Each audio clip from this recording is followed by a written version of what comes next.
Morning voice എന്ന പ്രതിദിന വചനധ്യാന പരമ്പരയിലേക്ക് ഏവർക്കും സ്വാഗതം. ഓടിമറയും നാളുകളെല്ലാം ഓർപ്പിക്കുന്നു നിൻ കാരുണ്യം. ഓടിമറയും നാളുകളെല്ലാം ഓർപ്പിക്കുന്നു നിൻ കാരുണ്യം. ഓരോ ജീവിത നിമിഷങ്ങളെല്ലാം ഓതിടുന്നു തവ സാന്നിധ്യം. ഓരോ ജീവിത നിമിഷങ്ങളെല്ലാം ഓതിടുന്നു തവ സാന്നിധ്യം. വന്ന വഴികൾ ഒന്നോർത്തിടുമ്പോൾ ഇന്നയോളം നടത്തിയ നാഥ, നന്ദിയല്ലാതില്ലൊന്നുമില്ല. എന്നും കരുതലിൽ വഹിച്ചവനേ, നന്ദിയല്ലാതില്ലൊന്നുമില്ല. എന്നും കരുതലിൽ വഹിച്ചവനേ. ഇന്ന് നമ്മോട് ധ്യാനചിന്ത പങ്കുവയ്ക്കുന്നത് സുവിശേഷകൻ ബോബി ചാർലി മൈലപ്ര. പ്രാർത്ഥനയോ ശ്രവിച്ചാലും. ദൈവനാമത്തിന് മഹത്വമുണ്ടാകട്ടെ. ഈ പ്രഭാതത്തിൽ ലോകത്തിൻ്റെ വിവിധ ഭാഗങ്ങളിൽ ഇരുന്നുകൊണ്ട് ഞങ്ങളെ ശ്രദ്ധിക്കുന്ന എല്ലാ ബഹുമാന്യ ശ്രോതാക്കൾക്കും വേഗം വരുന്ന കർത്താവിൻ്റെ അതിശ്രേഷ്ഠമായ നാമത്തിൽ ഞങ്ങളുടെ സ്നേഹവന്ദനങ്ങൾ അർപ്പിക്കുന്നു. ഈ പുതിയ സംവത്സരത്തിൽ ദൈവം തൻ്റെ സവിശേഷമായ കൃപകളാലും ഉന്നതമായ ആലോചനകളാലും നമ്മെ നടത്തുകയും ദൈവസ്നേഹത്തിൻ്റെ നിറകുടങ്ങളായി ലോകത്തിൽ പാർത്തുകൊണ്ട് സൽപ്രവൃത്തികളാൽ ദൈവത്തെ പ്രസാദിപ്പിച്ച് ജീവിക്കുവാൻ നമ്മെ സഹായിക്കുകയും ചെയ്യട്ടെ എന്ന് ആത്മാർത്ഥമായിട്ട് പ്രാർത്ഥിക്കുന്നു. പോയ വർഷം ലോകസംബന്ധമായി കഷ്ടസമ്പന്നമായിരുന്നു, അത് നമുക്കറിയാം. എന്നാൽ അതേ ലോകത്തിൽ തന്നെയാണ് നാമും ദൈവത്തിൻ്റെ മക്കളായി പാർക്കുന്നത്. എങ്കിലും നമ്മെ സംബന്ധിച്ചിടത്തോളം പോയിമറഞ്ഞ നാളുകൾ ദൈവകൃപയുടെയും ദൈവീകമായ കരുതലിൻ്റെയും അത്ഭുതകരമായ ദൈവീക സംരക്ഷണത്തിൻ്റെയും നാളുകളായിരുന്നു. തീർച്ചയായും ഈ പുതിയ വർഷത്തിലും നവനവങ്ങളായ കൃപകൾ നൽകി ആ നല്ല ദൈവം നമ്മെ പുതിയ പുതിയ അനുഭവങ്ങളിലൂടെയും അനുഭവങ്ങളിലേക്ക് നടത്തുന്നു. ഇനിയും നടത്തട്ടെ, നയിക്കുമാറാകട്ടെ എന്ന് പ്രാർത്ഥിക്കുന്നു. നാം അനുസരിച്ച് ജീവിക്കുവാനായി ആവശ്യപ്പെട്ടിരിക്കുന്ന അനേകം കൽപ്പനകൾ ദൈവം നമുക്ക് നൽകിയിരിക്കുന്നു എന്ന് നമുക്കറിയാം. എന്നാൽ നാം പലപ്പോഴും അവയിൽ പലതും കണ്ടില്ലെന്ന് നടിക്കുകയോ അനുസരിക്കുന്ന കാര്യത്തിൽ അലംഭാവം കാണിക്കുകയോ ചെയ്യുന്നു. എന്നാൽ നാം ഓർക്കുക, നമ്മുടെ ആത്മനാഥൻ്റെ വരവിനെ ബന്ധപ്പെടുത്തിക്കൊണ്ട് ഓരോ ദിവസങ്ങളും നമ്മിൽ നിന്ന് ഇങ്ങനെ അടർന്നു മാറിക്കൊണ്ടിരിക്കുകയാണ്.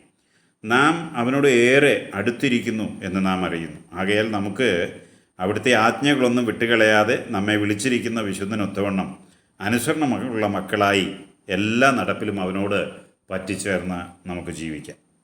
ഗലാത്യർക്ക് പൗലോസ് ലേഖനം എഴുതുമ്പോൾ അതിൻ്റെ 6-ാം അധ്യായം 9-10 വാക്യങ്ങളിൽ ഇങ്ങനെ രേഖപ്പെടുത്തിയിരിക്കുന്നു: നന്മ ചെയ്യുകയിൽ നാം മടുത്തു പോകരുത്, തളർന്നു പോകാഞ്ഞാൽ തക്ക സമയത്ത് നാം കൊയ്യും. ആകയാൽ അവസരം കിട്ടും പോലെ എല്ലാവർക്കും, വിശേഷാൽ സഹവിശ്വാസികൾക്കും നന്മ ചെയ്യുക. നാം ഇവിടെ വായിച്ചത് ആജ്ഞാസ്വഭാവമുള്ള ആത്മാവിൻ്റെ ഒരു പ്രബോധനമാണ് എന്ന് കാണാം. അത് നമ്മോടുള്ളവയാകയാൽ നമുക്കത് അനുസരിക്കാതിരുന്നാൽ പാപമായി പരിഗണിക്കപ്പെടും. 2 കാര്യങ്ങൾ ആദ്യ വാക്യത്തിൽ നമുക്ക് കാണുവാൻ സാധിക്കും. ഒന്ന്, നന്മ ചെയ്യുകയിൽ മടുത്തു പോകരുത്. രണ്ടാമത്തേത്, തളർന്നു പോകാഞ്ഞാൽ തക്ക സമയത്ത് നാം കൊയ്യും.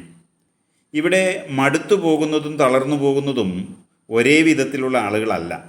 മടുത്തു പോകുന്നത് നന്മ ചെയ്യുന്നവനും തളർന്നു പോകുന്നത് നന്മ ചെയ്യാത്തവനുമാണ്. നന്മ ചെയ്യാത്തവൻ തീർച്ചയായും തളർന്നു പോകും. എന്നാൽ നന്മ ചെയ്യുന്നവൻ മടുത്തു പോകാൻ സാധ്യതയുണ്ട്. ചിലപ്പോൾ മടുത്തു പോവുകയും ചെയ്യാം. നമുക്കറിയാം, നന്മ ചെയ്ത് തളർന്നു പോയവരെ ആരും ഒരു നാളും എവിടെയും കണ്ടിട്ടില്ല. അതൊരു യാഥാർത്ഥ്യമാണ്. എന്നാൽ മടുത്തു പോയവരുണ്ട്.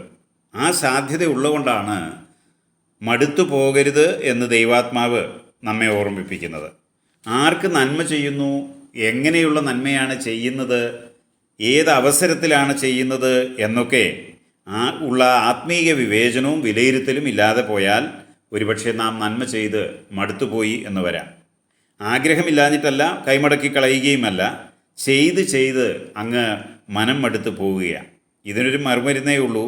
അത് ദൈവദാനമായി നമ്മുടെ കയ്യിലുള്ളവ കൊണ്ട് നമ്മൾ നന്മ ചെയ്യുമ്പോൾ അത് നൽകിയ ദൈവത്തോട് ആലോചന ചോദിക്കുക, ആ ആലോചന പ്രകാരം ചെയ്യുക എന്നുള്ളതാണത്.